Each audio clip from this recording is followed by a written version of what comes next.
What is up, everyone? Welcome back to another episode of the podcast, DPX Talks, for about an hour. It is I, DPX. I am back. I think this is the first time the YouTube upload, back-to-back, are episodes of the podcast. But yeah, I got a very special guest with me today. Someone, probably the last member of the MiiKcast who hasn't gotten a regular episode. Zachary Attacks. What's up, Zach? Yeah, I'm here, guys. Here. Yeah, in case you guys if you're watching the YouTube version of this and you're wondering why maybe his audio is a little off sync with his video, that's because his camera, he has two different accounts in this call, actually. I just cropped one of them out. His camera is on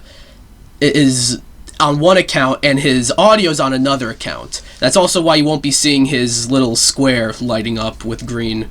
But if you're listening to the audio version of this doesn't matter at all. But yeah, Zach, how you doing?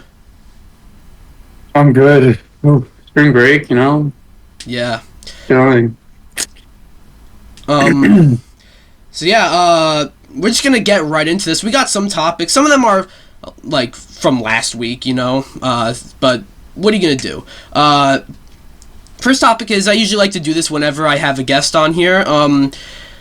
I like to ask my guest, what games have you been playing, and then what you've been watching. Well, we'll start with what have you been playing, Zach? Anything worth note? Surprisingly, League of Legends. Yeah. I'm looking to start a Minecraft server, which is something that I actually want to talk to you about. But I guess, can I talk briefly now? You can do that. We can do some.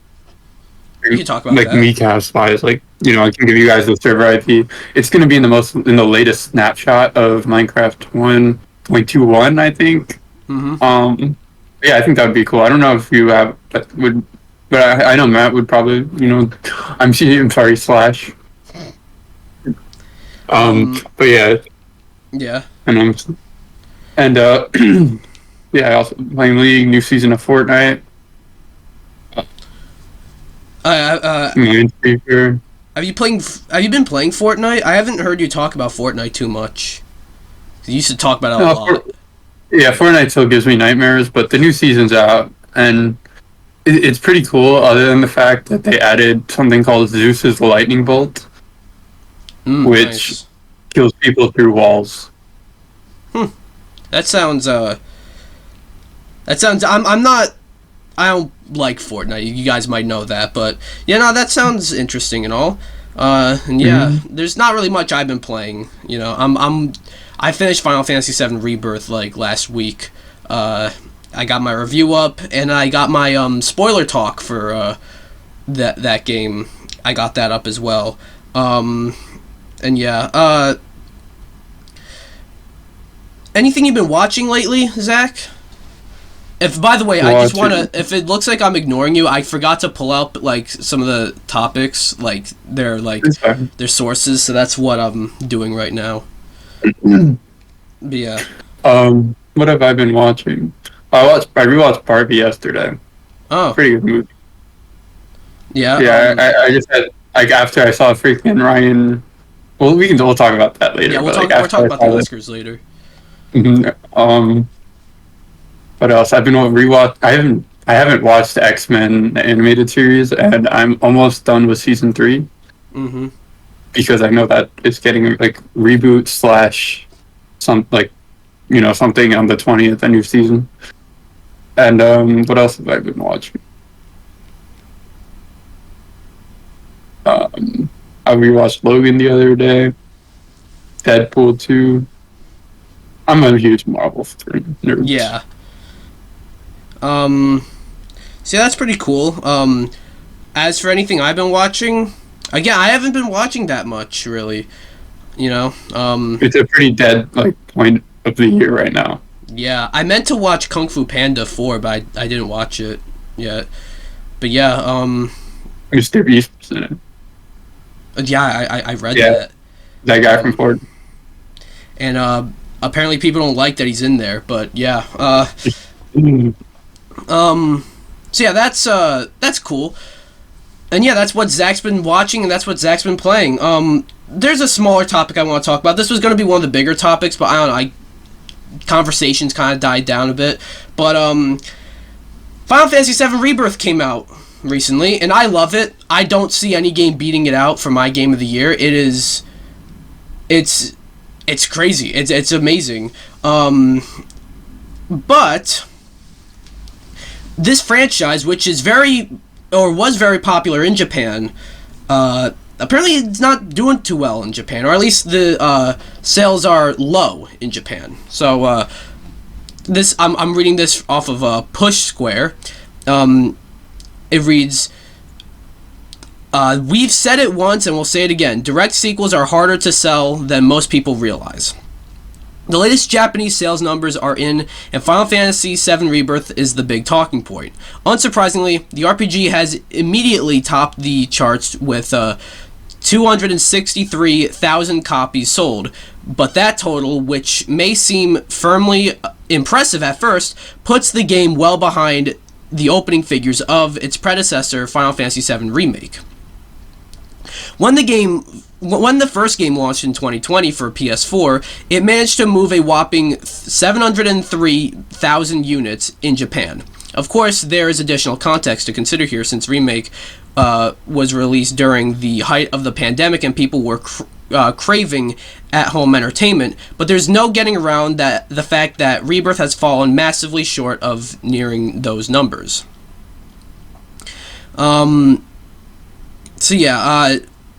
And in Japan, Final Fantasy VII Rebirth, it says 262,656, which is a drop-off after last year. Rebirth is also tracking behind Final Fantasy XVI, a fellow PS5 exclusive, which hit 336,000 at release last year. So yeah, this has people talking. It's like, people are saying, like, maybe Final Fantasy is just declining. There's all these things. Here's what I think. I'm not going to say Final Fantasy, like, I feel like there is some truth to Final Fantasy declining. I feel like, like, I love Final Fantasy, but I think most people our age, like, Zach, you're not even really that into Final Fantasy at all, really. No, but I know a couple of my friends are. Yeah. Consider me one of them, but, like, there's a lot of people, like, our age, like, within the MiiKcast even, like, I don't know if there's, like, I know Griffin is a big fan of Final Fantasy, and I know Greg likes Final Fantasy, but I don't know if, like, anyone else really does, so there's that, but also I think this is specifically Japan, and, like, this is, like, Final Fantasy VII Rebirth is made... It's an action RPG, which is more appealing to Western audiences than it is to Japan. Plus, gaming in Japan has kind of died down. It's not, like, completely gone, but it's not, like... Japan's not the biggest market for video games that they once were. Yeah. So, you gotta consider that. And this is also just the, like, first, like, launch numbers. I'm sure the US launch numbers... Because I think... Correct me if I'm wrong, but I think... 16 did pretty well here in the States. So, I think the game is going to end up doing fine here in America. But yeah, it is interesting to see Final Fantasy, this really popular Japanese RPG franchise, is not doing so well in Japan. Zach, what do you think of this? Well, I have not played much Final Fantasy, but I know my friends, like, love it. They, like, have a crush on Cloud and all that stuff. But, like, I'm wondering, like, how's it going to affect the future of the franchise? Like, are they going to, smaller budgets in the game? Because I know I might not have played Final Fantasy, but I've seen Final Fantasy, and it looks, it's crazy. It looks amazing. It's crazy, yeah. But I wonder if that's going to maybe, change. Mm-hmm. Do you think it's a decline in the Final Fantasy franchise? Do you think it's a decline in, like, Japanese gaming? Like, what do you think it is? I think, like, any one thing. If anything, it is an outlier in Japanese sales. I don't think... I don't think it's gonna... Like, I don't think this is gonna keep up with other games. Mm-hmm. Okay. Yeah, it's just... interesting to look at, I feel. And we'll move on to another topic. I don't really have much to say about that one, really, but to a sadder topic. So this came out like a week ago, I'd say, and it kind of came out of nowhere. Akira Toriyama, known for his work on Dragon Ball, Dragon Ball Z, Dragon Ball. He didn't do all the Dragon Ball series, but like he did most of them. He created most of the characters. He also did a lot of work on shows like Blue Dragon, and he did even some games of Dragon Quest and Chrono Trigger. Tragically passed away on we found out about it like I think it was like Wednesday or Thursday of last week, but it said like he had passed away that Monday and they kept it private. Yeah, it was Wednesday we found out. Yeah, they held a funeral for him under wraps, and then they announced to the public his passing. And while I'm not the biggest anime guy, although I did actually, if there's any anime that you can really call an anime that I actually got somewhat attached to, it probably was Dragon Ball Z. So I think that speaks volumes too. But but even then, I'm not like the biggest fan of Dragon Ball Z. But even like I like read this news and I like that hurt because sorry, what were you gonna say? No, it's just like Dragon Ball is like a big thing. Like it's definitely more mainstream than other animes, and it's just that's a big thing. One of the creators. So like, and Akira Toriyama had like a much bigger impact than you might realize. Like, apparently, the Mexican cartel were like into Dragon Ball Z. So whenever a new episode would drop, like, their activity would just halt for like a couple of days because they'd all just watch the episode. Like, I'm not kidding. Like, and people, crazy. And I saw people on Twitter.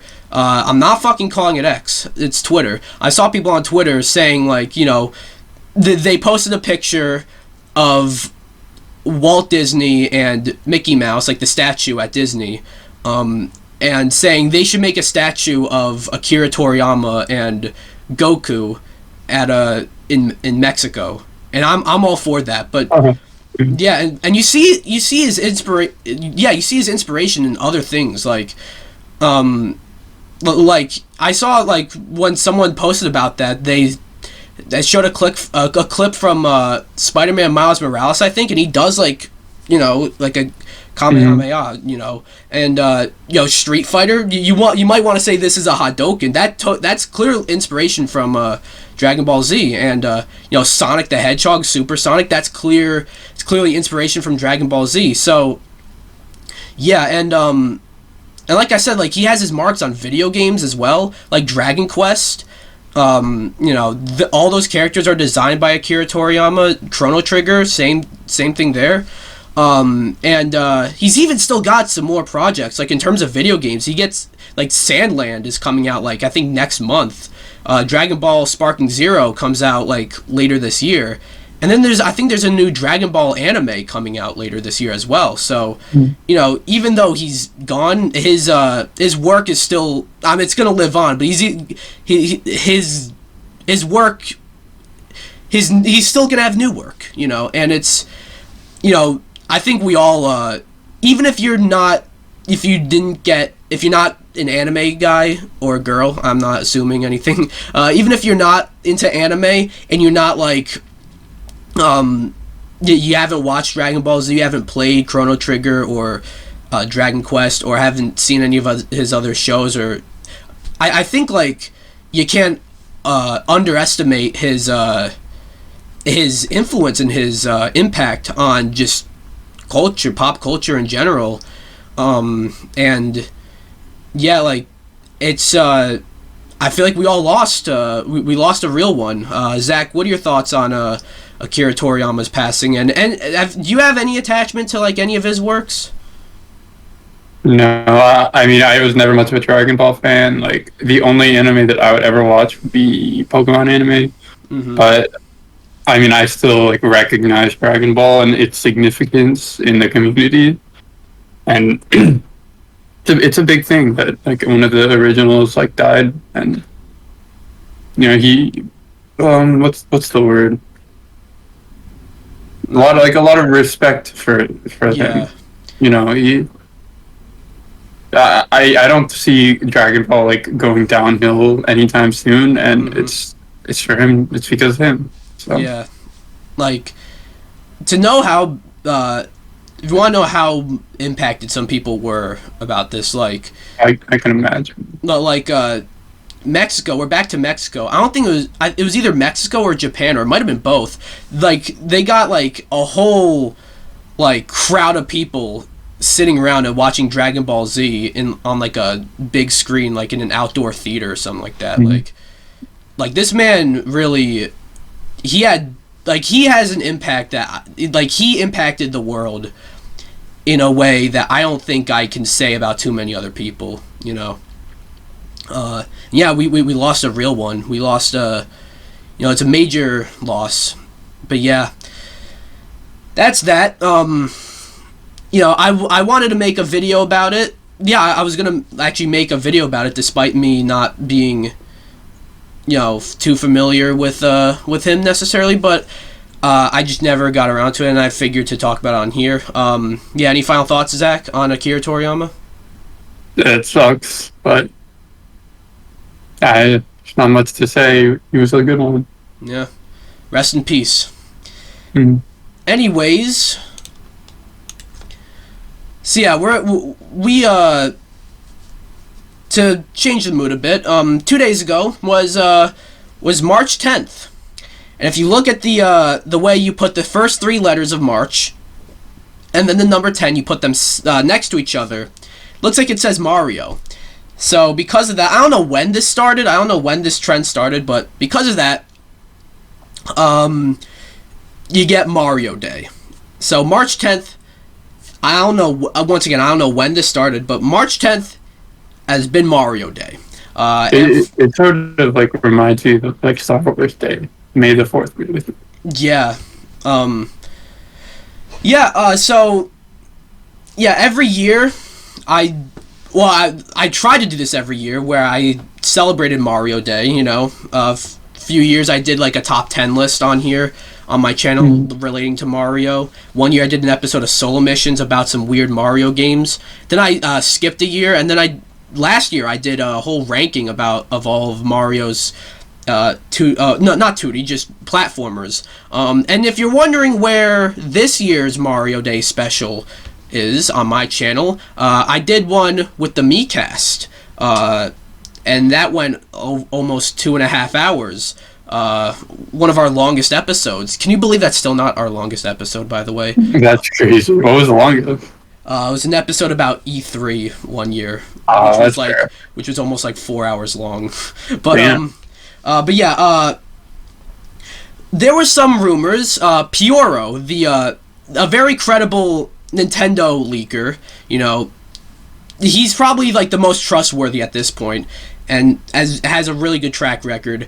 He said that we might be getting, I think he responded to a tweet, I could be wrong, but I think he responded to a tweet asking about the release dates of, like, Thousand Year Door and Luigi's Mansion, and he said we could be getting something for Mario Day, and we do. Nintendo uploaded a video on Mario Day called Mario Day 2024, or MAR10 Day 2024. You know what the fuck I mean. And it starts. It's only it's more like 3 minutes, but it's only 3 minutes long.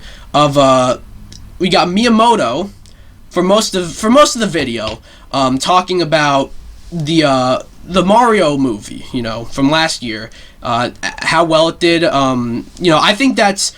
I just want to say, I think that, like, if video game movies if we start seeing a lot more of them, they start doing well, I think the Mario movie is the one we look at as, like, the start of the new boom in video game movies, or adaptations in general, I feel. Mario movie and Arcane, those were the first two that did, like, insanely well. Yeah, and Last of Us, that one too. Yeah. And yeah, So, talk about that, and then we get announced. This was a foregone conclusion. We knew that we're getting this, but like it's official. A new Mario movie coming out in 2026. I forget the exact date. It was like April something. April. That one. Yeah, that's crazy. Mario movie 2 release date. April 3rd, 2026. So yeah, and it's got some people speculating about, like, Miyamoto said a Mario sequel, and he said that they're going to try to expand the world. Some people are speculating, do you even play as Mario? No. Does this follow Mario? Is Mario even going to be in this? Of course he's going to fucking be in it.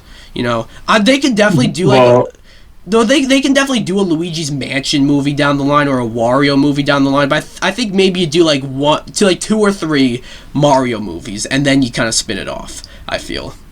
I remember during the Mario movie like press tour, they were heavily like hinting towards a Luigi's Mansion movie, but also when they say like expand the universe, like Mario Galaxy is right there. They kind of tease it in the first movie. That would be crazy. I mean, yeah, they can do like Odyssey, you know, they can introduce Cappy, you know. They can introduce those elements. Maybe you can have, like, I remember hearing at one point in the Mario movie the Bowser's Fury music, like when you fight like the big Bowser and Bowser's Fury. Maybe like in the second movie they can have Bowser go like fucking Super Saiyan like that. They also got like Bowser Jr. Like they showed his you know, the thing that he rides on, but he never showed him. Yeah, they had so much possibilities. Yeah, and you also got Yoshi was teased at the end, so Yoshi's definitely going to be in this. We can even see Wario and Waluigi in here. I'm excited. Of course, I'm a Mario fan.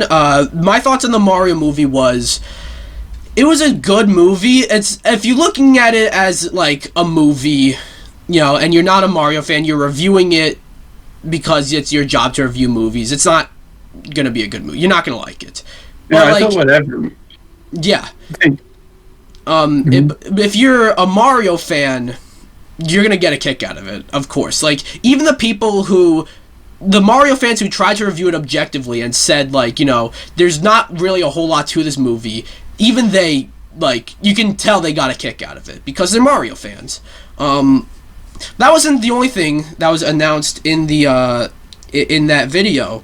There really wasn't much of an announcement here. They were just showing things, but at the very end, they announced a release dates for 2 Mario games that we're waiting on, that are supposed to come out this year.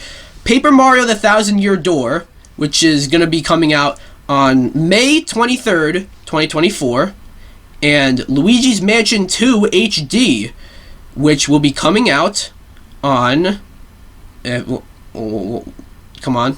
I'm watching the video as I'm talking. In June 27th, 2024. So yeah, that's Nintendo's slate for the first half of the year. I don't know what they'll have like after that really, but yeah, so Thousand Year Door is May, and Luigi's Mansion is June. They were saying summer for Luigi's Mansion for a while, so I kind of thought Luigi's Mansion was going to be July, but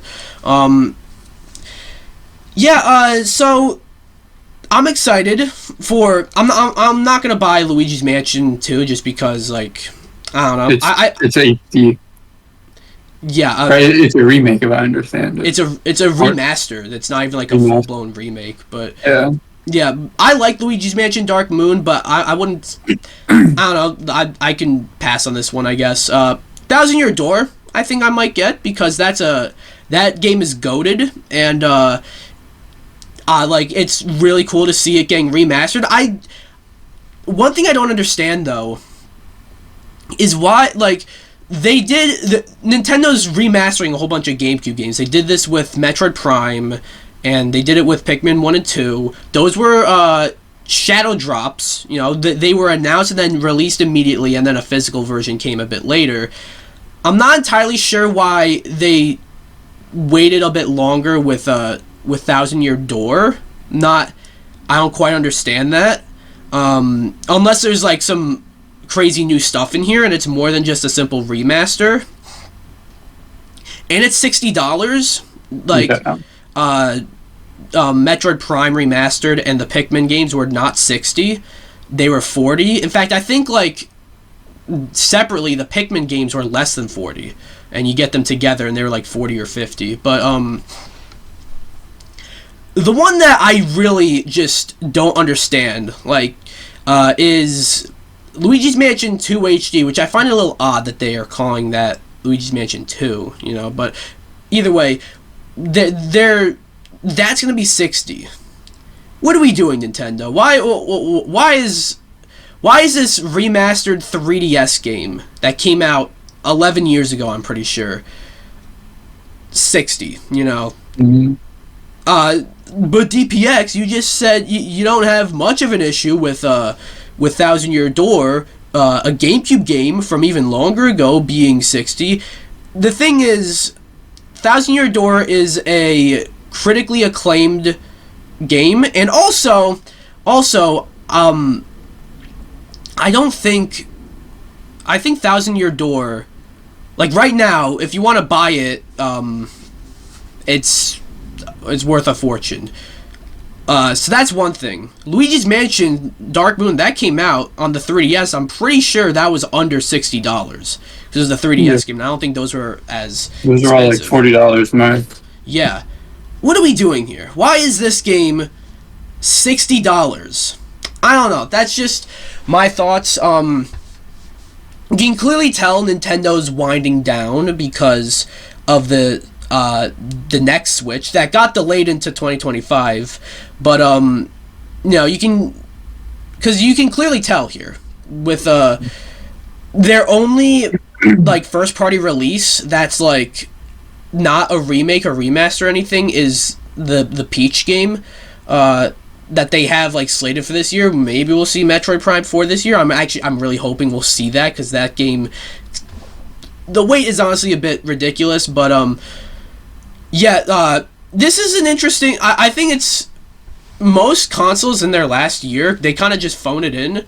I'm surprised we're getting even this much from Nintendo, honestly. Like, But, yeah, Zach, what are your thoughts on Mario Day? The announcements, the new movie, and the games. What are your thoughts? I'm, like, super excited for the movie. Like, Paper Mario, I might get...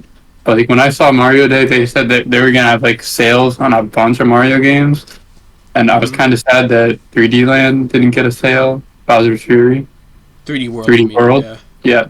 I was kind of sad that didn't get a sale because I really want to get that game. I don't have it. I played it on my friend's Switch, but yeah, it's a great version of 3D World, and Bowser's Fury is like the icing on the cake. Like, that's one of the few Wii U to Switch ports that I think is well worth $60.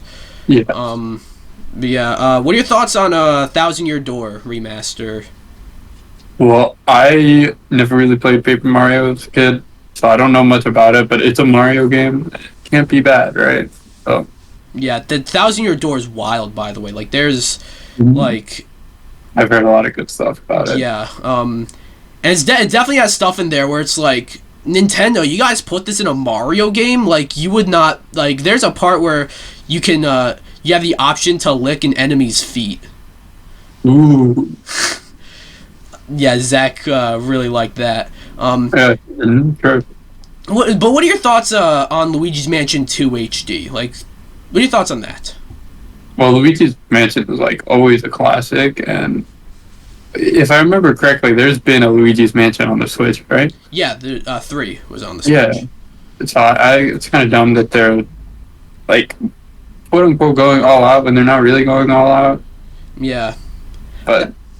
I'm not against them putting, like, I think they should have ported more 3DS games to the Switch. Like they ported a whole bunch of Wii U games, and I get, you know, the Wii U did not do very well. The 3DS did very well, so they wanted to give the Wii U games a second life on the Switch. The 3DS didn't necessarily need a second life on the Switch, but still, certain games on the 3DS could be so much better if they were ported like to the Switch. And I'm happy that they're doing that with Luigi's Mansion. I kind of wish they did that with a few more games. Like, they did that with the other games they chose to do that with are very like questionable, like Miitopia. Like, why they choose to port that one? When you got games like Kid Icarus Uprising that is like begging to be ported to a newer console, you know. Super Slugger, Mario Superstar. Yeah, I'm talking about 3DS, but yeah, you know their console. There's so many games that should be getting ports. Yeah, I'm not saying Luigi's Mansion shouldn't be getting one, but I'm just like, I like the idea of them taking 3DS games and porting them to the Switch, like how they did with the Wii U games.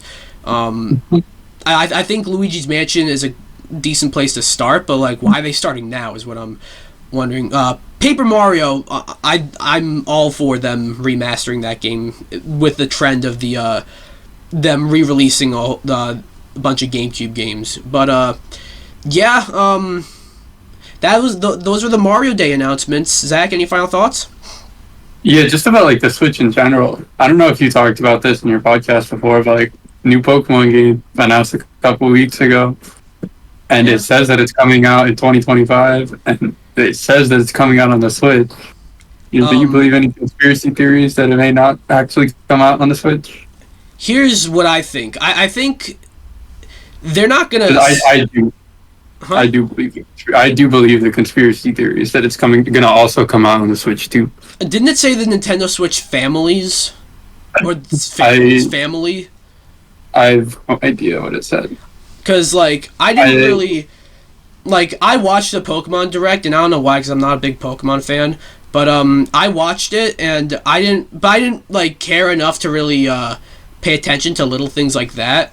So I heard that more from like people talking about it, and I heard that it said family, the Switch family. I'm gonna pull it up right now. Here, I think it could be a like a cross-gen game. That it could possibly be like a launch title for the next console, because I definitely believe this was supposed to come out. The Pokemon Legends ZA, whatever the fuck it's called, ZA, was supposed to come out this year, but then they delayed it, possibly because Game Freak is finally like, let's give it more time, or what I think is more likely is they delayed it because to have it as a launch title for the next Switch. But obviously the current Switch is has a huge install base, so they don't want to just completely fuck that over. But yeah, I'm trying to find the trailer for it, but I can't see it because frick, it's weird. Yeah. But yeah, that's like I hope it comes out in the new Switch, because I would love to get, like, when I'm getting the new Switch like day of, and I would love to get a Pokemon version. That was sick. I don't know if I'm not sure if any Nintendo console has launched with a Pokemon game. No, not the console launch, but they have made like Pokemon, like Pikachu and Eevee and that kind of stuff. But that would be so cool. Yeah. All right. Well, moving on. One thing that happened 2 days ago. We go from one thing that happened 2 days ago with Mario Day to another thing with the Oscars. I never predicted the Oscar. Like, I never made a video or normally, like, if I were to do that, I'd talk about it on here, predicting the Oscars. But like, the episode that fell close to when the Oscar nominees were announced, I did that episode like the like the day or two before they got announced. I don't follow like the Academy Awards. I don't necessarily follow award season for movies that much necessarily, but I was fairly interested in the Oscars, and I didn't intend to watch the full show, but I ended up watching the full show this year. I actually don't think it was a bad show. I thought like it was well paced. Jimmy Kimmel, it's fun to like say, you know, he's not a good host or whatever. But yeah, it didn't really look like his heart was in it this year for whatever reason. There were some good jokes, but like, I don't know. He just didn't seem like he was that in it. But to go over some of the results, I don't have them in front of me, but like, we're not going over all of them. But you know, best actor was Cillian Murphy from for Oppenheimer. Best actress was Emma Stone from Poor Things. Best supporting actor was Robert Downey Jr. for Oppenheimer, and best supporting actress was Divine Joy Randolph for The Holdovers. All well deserved. I've seen Oppenheimer, and yes, Cillian Murphy deserved that. Yes, Robert Downey Jr. deserved that. I saw Poor Things, and yes, Emma Stone deserved that. And I saw The Holdovers, and Divine Joy Randolph definitely deserved that. Best director, after way too long, went to Christopher Nolan. I think that was long overdue. You know, he's considered one of the best directors in the business right now, and he up until recently he hasn't won an Oscar. And then Oppenheimer won Best Picture. And yeah, I think all those made sense. Yeah, I think it's like Oppenheimer kind of swept. It seemed for a little while that Poor Things was going to sweep. And to be honest, I did watch Poor Things. It's not in my movie ranking because I saw it afterwards, and I didn't love it, you know, because it's a bit of a it's a movie, I will say. But like there's a lot about it that was great. You know, the costume design, which it won an award for that, and I forget some of there's like production design, I think, that it won, and yeah, like there's definitely a lot, like the cinematography was out of this world in that movie. It's sort of like the concept and the execution of that concept that I didn't love too much. You know, Emma Stone did great, but I'll just say if you watch that movie, you see a lot of Emma Stone, and if you've seen that movie, you know what I mean by a lot. But but no, she definitely was like absolutely like nailed the performance. She was that movie basically. As for other things from the Oscars, the I'm Just Ken performance from Ryan Gosling was probably the highlight. That was a lot of fun. And funny story about the song from the Flaming Hot movie, the Cheetos movie. It started playing, and I'd never seen that movie, but I knew about it. And I was watching with my mom, and she was like, "What is this from?" And then she looked it up, and she was like, "Oh, it's from a movie called Flaming Hot." I'm like, "Oh, that movie is about Cheetos." And she laughed. I'm like, "Wait, you think I'm joking?" No, it's about Cheetos. This is a song about Cheetos. But yeah, that was fun. I do want to say, Al Pacino, man, stop putting him in positions like this. Because, like, I remember 2 years ago at the Game Awards when he was presenting best, it was like best performance. Like, he really, he went through that monologue really slowly. And, like, they cut to like the montage showing the nominees, like right after Al Pacino said, and the nominees are, they just completely like cut away from him, you know, like immediately. It was actually really funny. But then now like he presents best picture. We don't even really like get, like, maybe they don't have him read the nominees, but we don't go through the nominees or anything like that. He just opens up the envelope and says, I see Oppenheimer, and then like you could hear the hesitation in the crowd, being like, oh shit, like it seems like it seemed for a second maybe he announced the wrong winner, but then you realize like, well, no, he opened up the envelope and it said Oppenheimer. You know, I don't think you read a note that says like Killers of the Flower Moon. You're like, oh, I thought that said Oppenheimer. Like, I don't think the human eye works like that. But yeah, it was definitely like, he definitely fumbled it a little bit. It ended earlier than usual because like it started an hour earlier than usual, but I think it ended like 5 minutes earlier than it was supposed to because Al Pacino's fuck up saved a few minutes. So yeah, other things that didn't quite work, I don't think there was like some presenter stuff that I didn't think worked too well. Specifically like Melissa McCarthy and who's the other, Octavia Spencer, I think, yeah. Their bit kind of just dragged on and on and on, you know? Yeah. What about that guy from Fortnite, John Cena? Oh, that was so funny. That was really funny.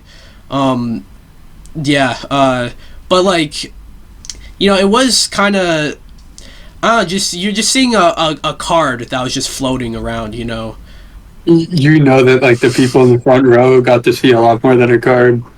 Yeah, well, no, they couldn't see anything but a card because, you know, it's John Cena. You can't see him. True. That meme will never die. But you know, that was funny too, and like it was funny. He's just like costumes. Mm-hmm. You know. Yeah, he aced that. Yeah. Call me uncultured or whatever, but I did not know that like 40 years ago there was a naked man that rushed the stage at the Oscars. Yeah, my mom actually reminded me of that like a week ago. She was like, by the way, she reminded me, you know that streaker at the Super Bowl? Yeah. He bet on himself, on a streaker going, you know, running in the field, and he himself ran on the field, and he got paid a shit ton of money, you know. And that's when my mom like told me the story of the Oscars that this happened 40 years ago. Damn. Yeah. This was a nice callback. Maybe well, let's see. The Will Smith slap happened 2 years ago, so maybe in 38 years we'll get like we'll get a callback to that where like someone slaps someone else. Who's it gonna be? Predictions right now. Well, who's gonna be popping in 40 years? You know.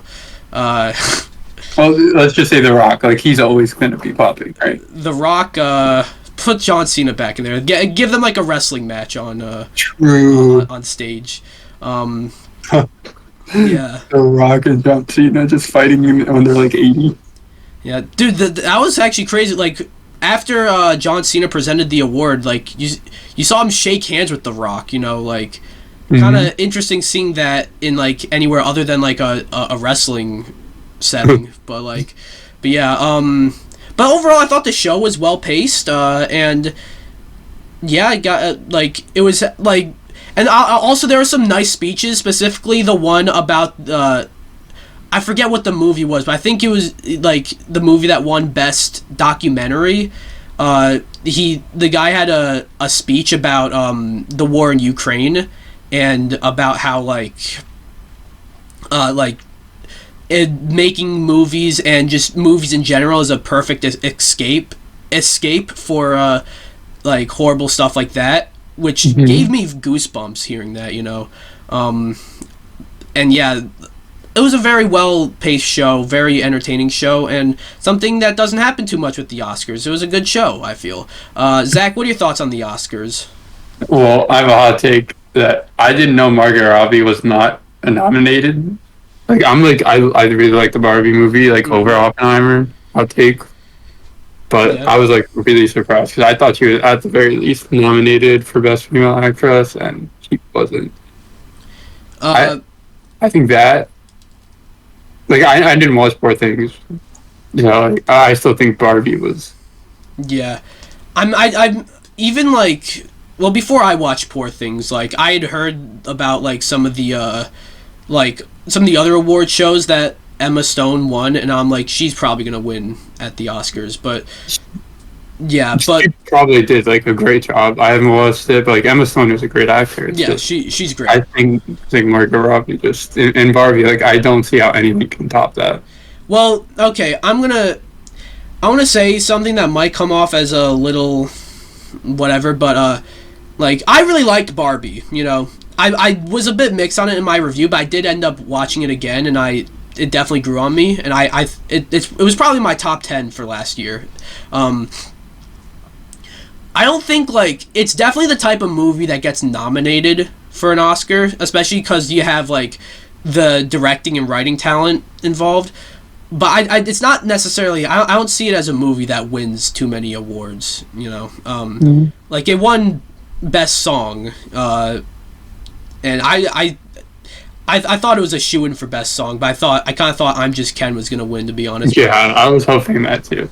I just, and like more hot takes, like I thought America, I don't know her last name, did like, we should have, Robert Downey Jr. like totally deserves it, but I think she also had to have come in second place.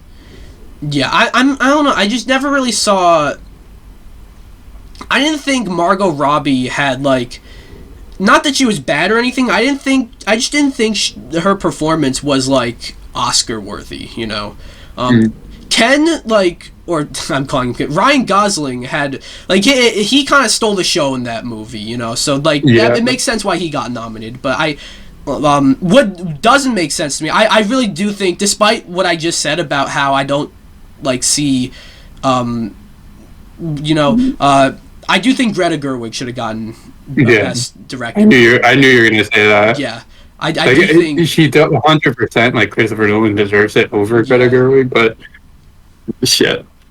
And lastly, like Across the Spider-Verse, you know, Shamik Moore like tweeted it got stolen. But I never watched the movie that won. But it's Across the Spider-Verse was so good. Now I understand it's a Miyazaki movie. Like those are critically acclaimed. And those, like, Miyazaki is like royalty to like to Hollywood, even though he's from Japan. But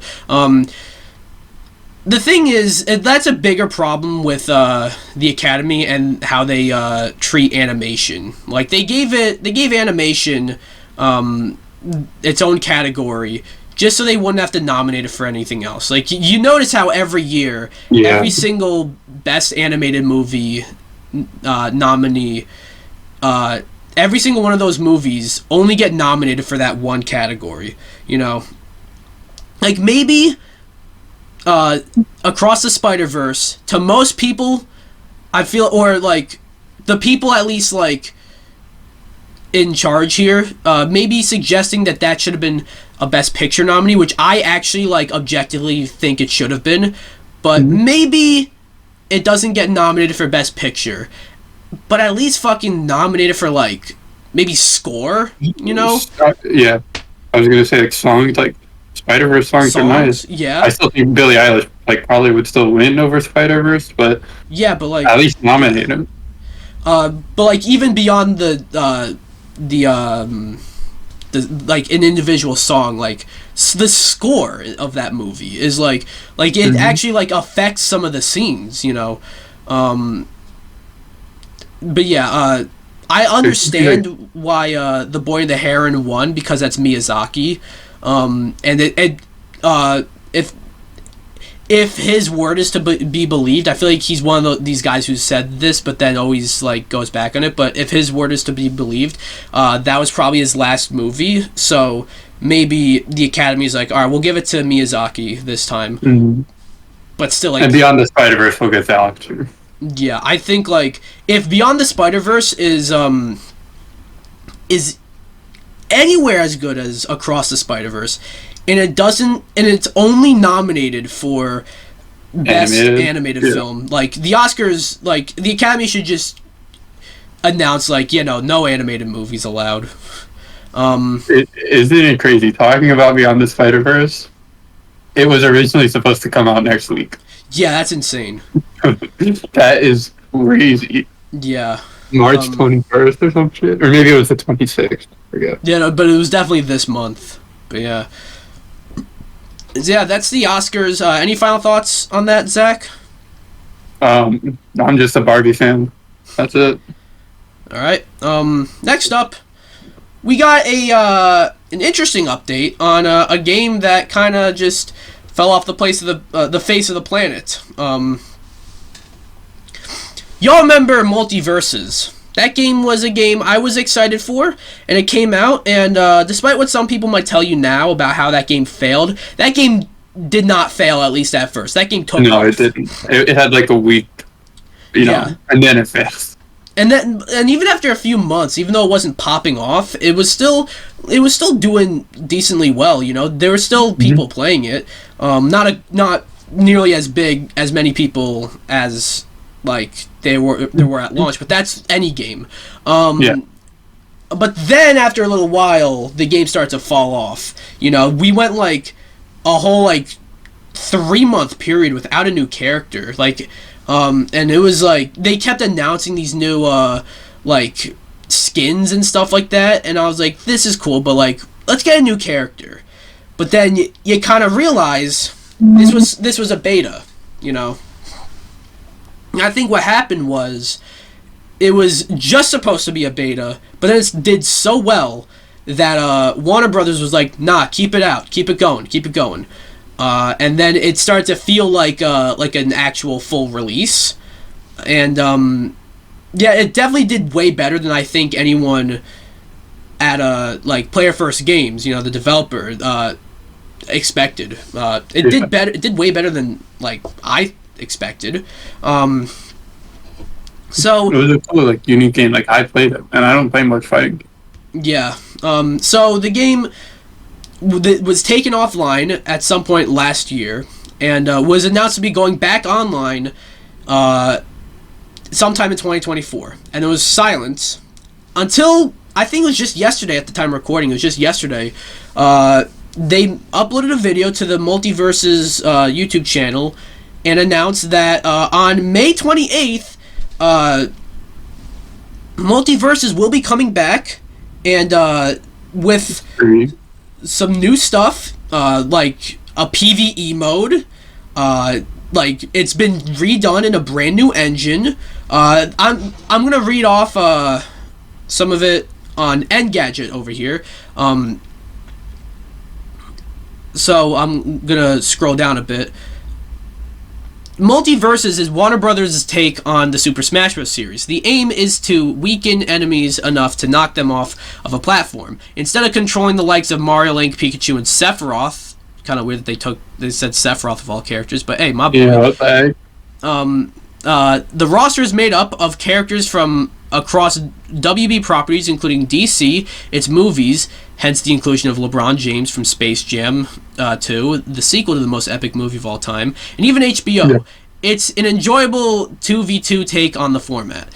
The free-to-play game debuted in open beta in July 2022 and was an instant hit.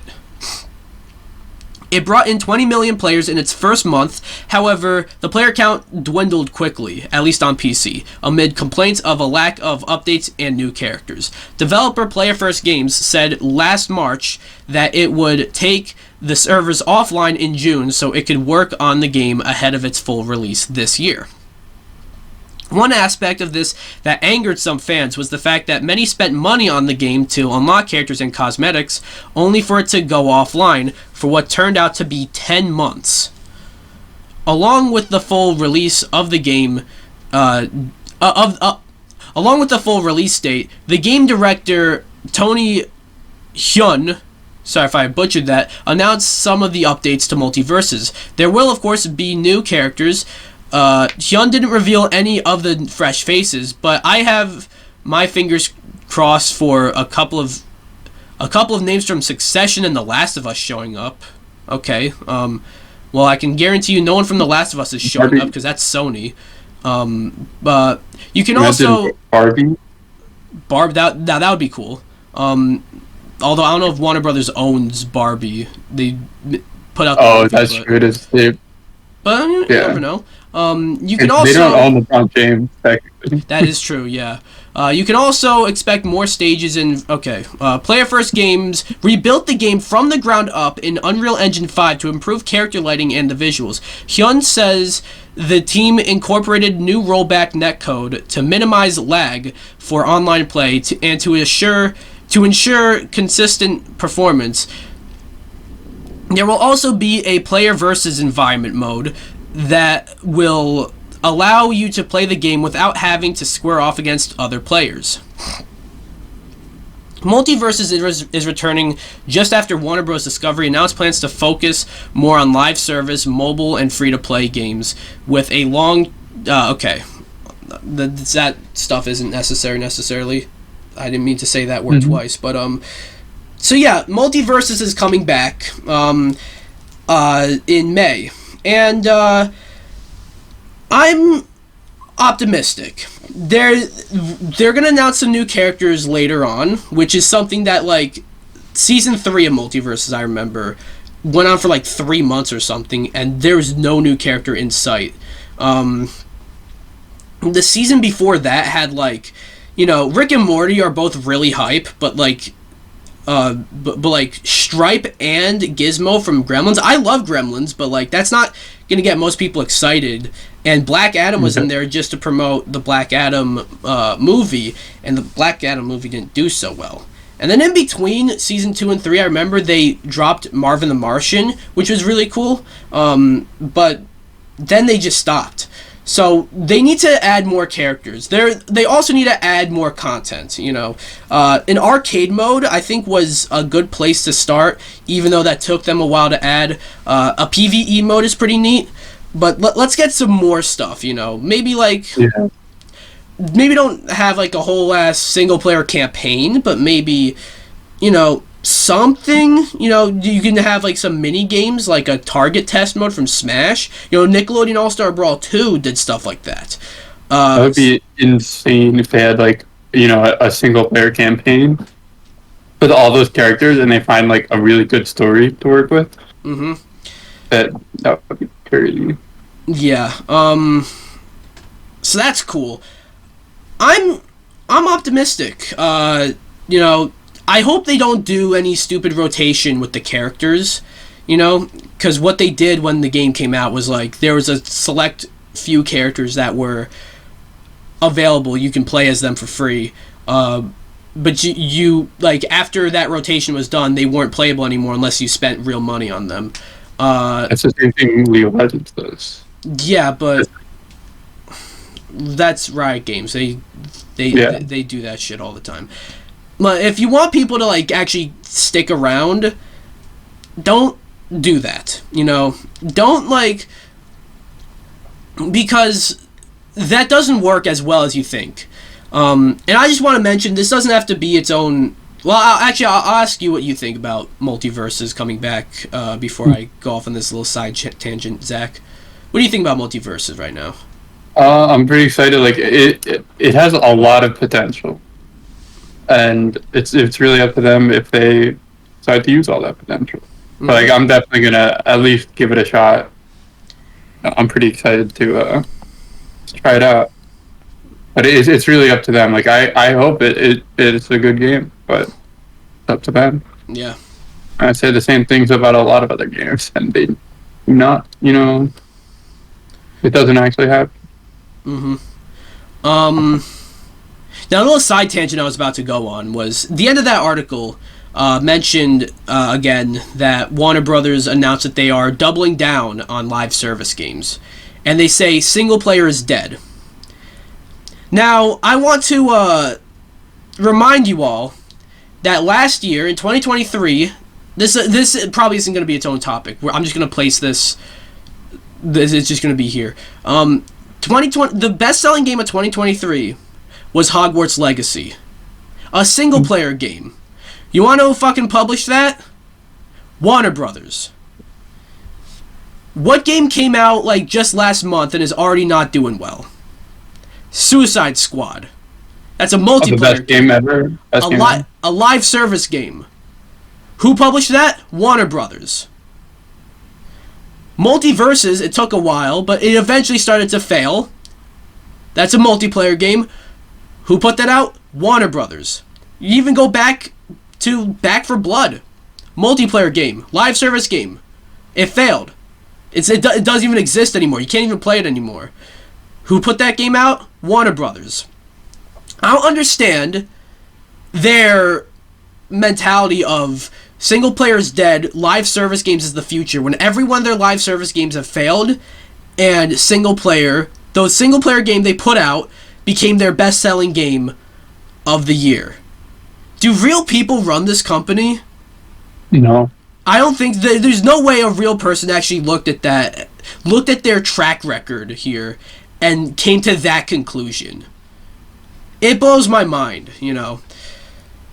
So yeah, any thoughts on that, Zach? Before, like, that was kind of just, we kind of just added that in there, but any thoughts on that before we move on?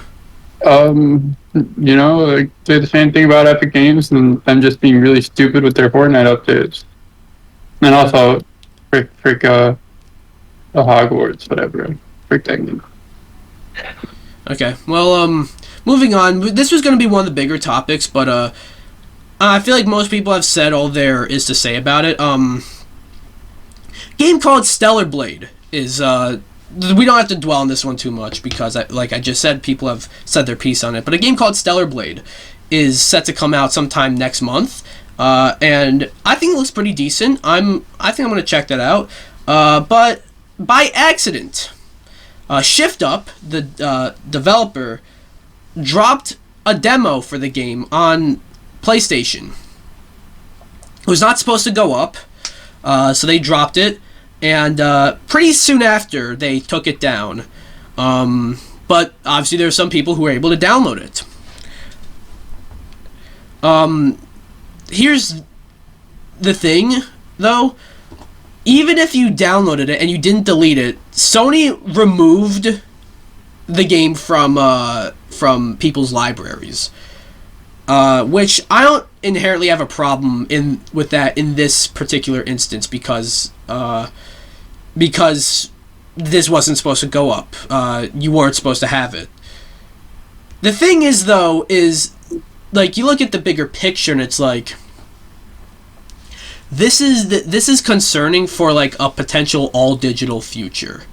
You know, this is why physical, like you guys might think digital is for the consumer and it is beneficial for the consumer, and there are some short-term benefits. You know, you can play a game the minute it's available.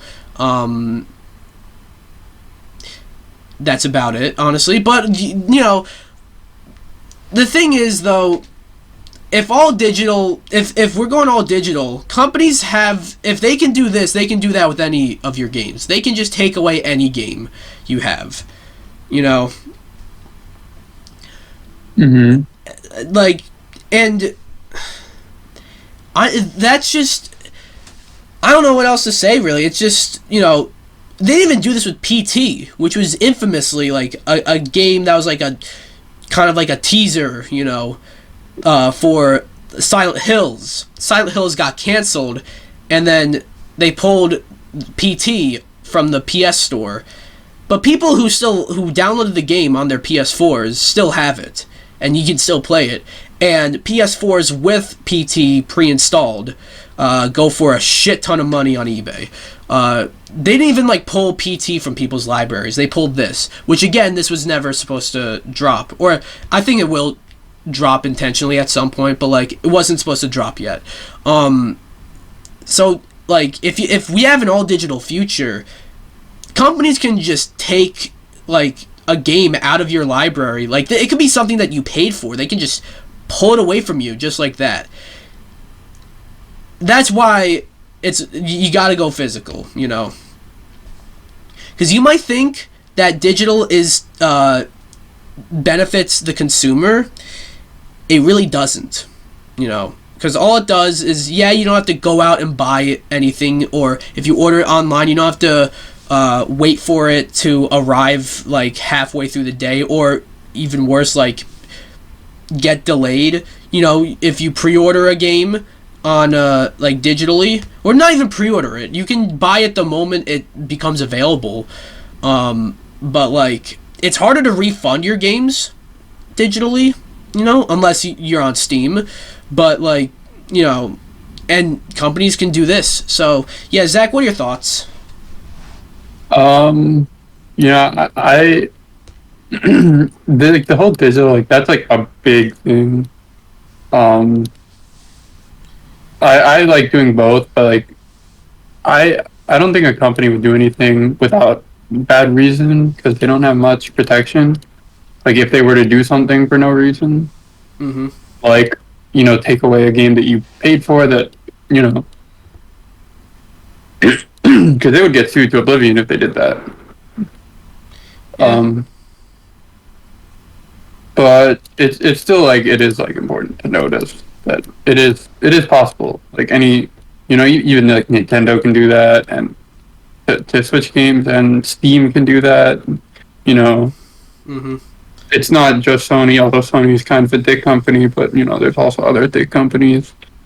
But yeah, I'm still like, my personal preference, like, I try to get the real copy of a game, but if I don't, then I don't.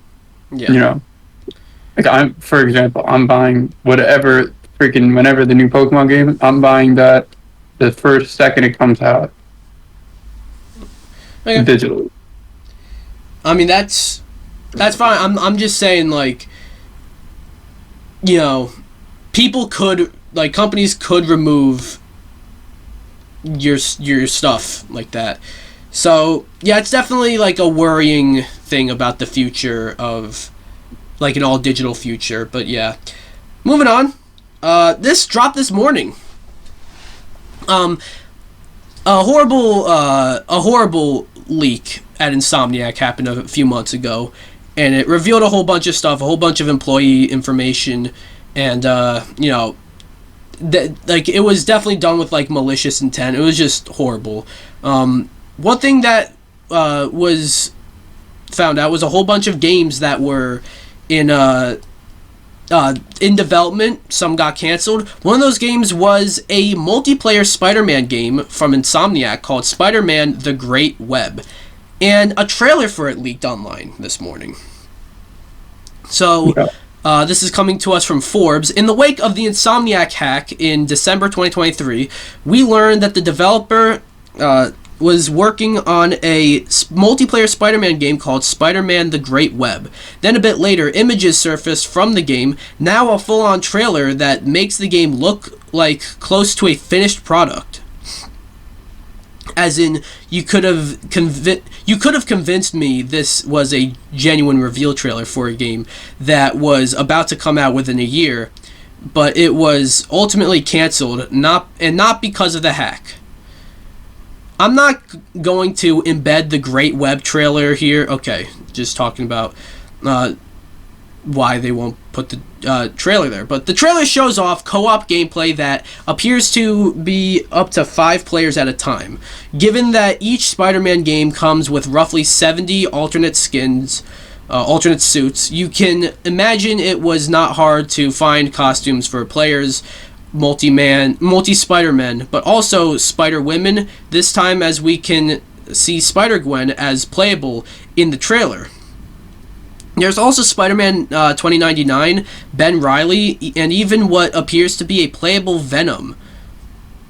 The concept here is that Scarlet Witch opens up the multiverse, and out come pouring threats, including the Grand Villain Group, the Sinister Six. Now Spider-Man from all worlds have to band together to fight it, and you have probably heard some version of this in the form of Into the Spider-Verse animated movies. This is worded very weirdly.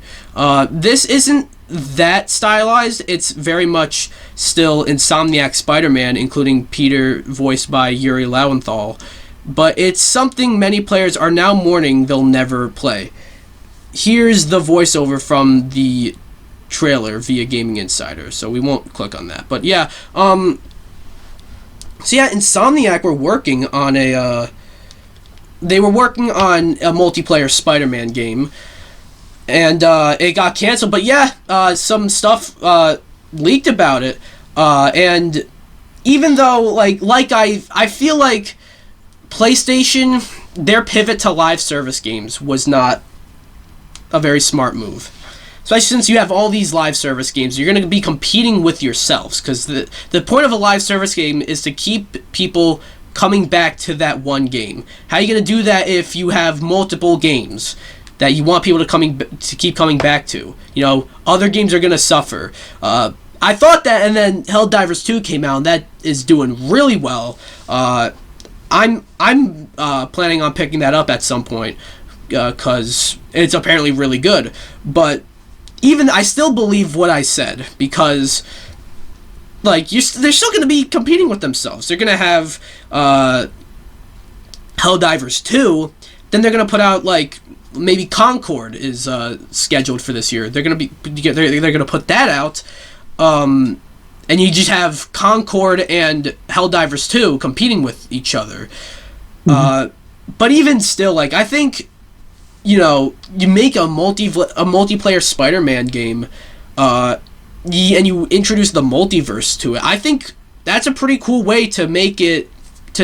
That's a pretty cool way. That's pretty cool, you know. But the thing is though, like Scarlet Witch, they didn't establish that she exists in this universe, which is fine. They could do that, but like also this is like kind of jumping the shark. I feel for this universe, right? Because I don't know, like they've kind of kept this universe sort of like grounded, and the only stuff that isn't grounded is like, you know, the usual Spider-Man villain stuff. I feel like it's a bit early to go multiverse here, but I don't know, Zach, what are your thoughts on Spider-Man: The Great Web? When I first heard of it, I was like, wow, because when I first heard of it, I don't think it was canceled yet, or at least I didn't see that it was canceled, and I was like super pumped for it. Like I knew it wouldn't even come out till like 2030, but yeah, and then I heard it got canceled. I was super sad. Like, is it possible that it could have gotten canceled because of the Spider-Verse movies?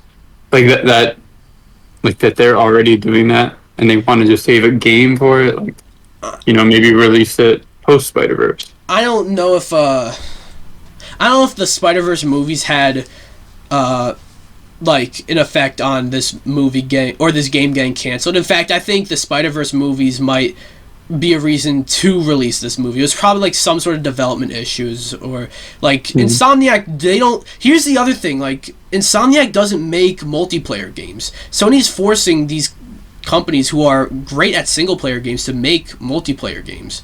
You know, it's like when Activision made Toys for Bob, the developer for Skylanders and Spyro and Crash, to make Call of Duty. It's like, what are you doing?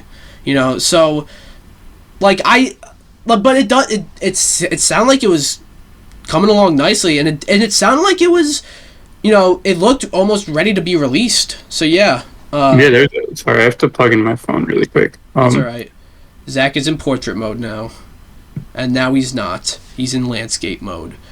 But yeah. I don't know. I think that's such a cool concept that I hope that at the very least, like, sometime within the next 20 years that they go back to, because Spider-Man is not going anywhere. Yeah. I don't know if you hear that, but yeah, I hear a fucking like police car outside. So that was all the topics I had prepared, but as we do whenever I get a guest on here, I like to have the guest come up with a topic.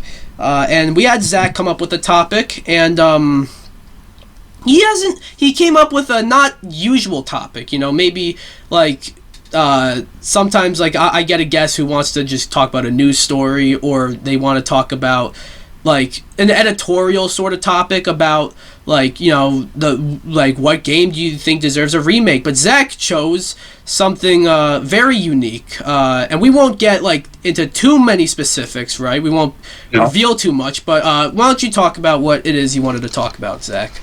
Yeah, so basically I just want to like bring awareness to, like, you know, I work as a cashier, and I wanted to bring awareness to how stupid a lot of old people are, just straight up. Yeah.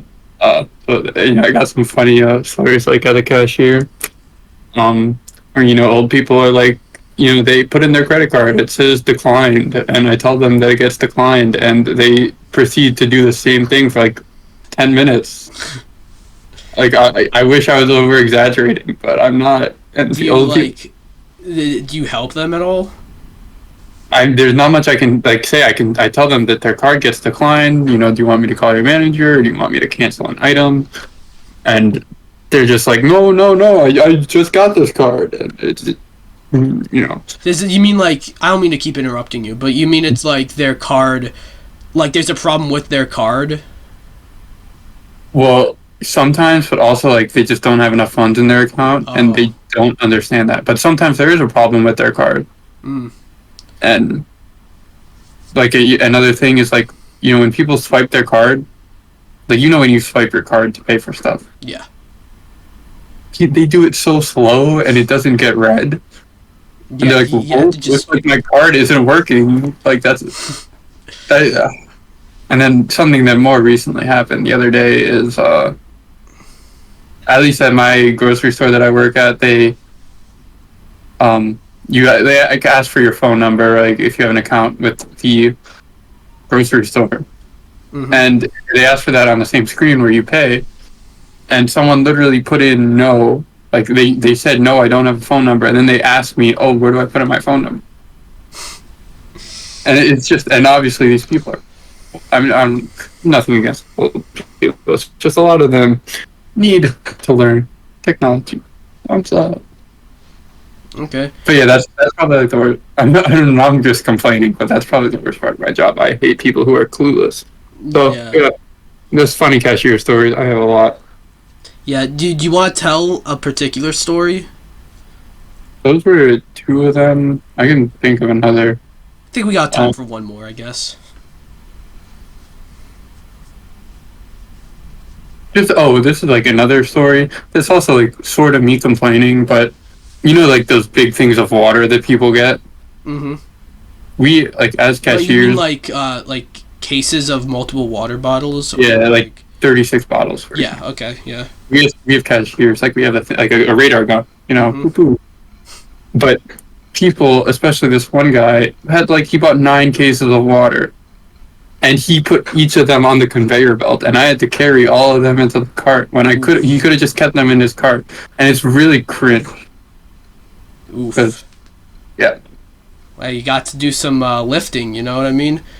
Yeah, it was a nice workout. I have one more quick story. My friend works at a CVS, and no troll, she had to clean up someone's shit. Someone pooped in the center of an aisle.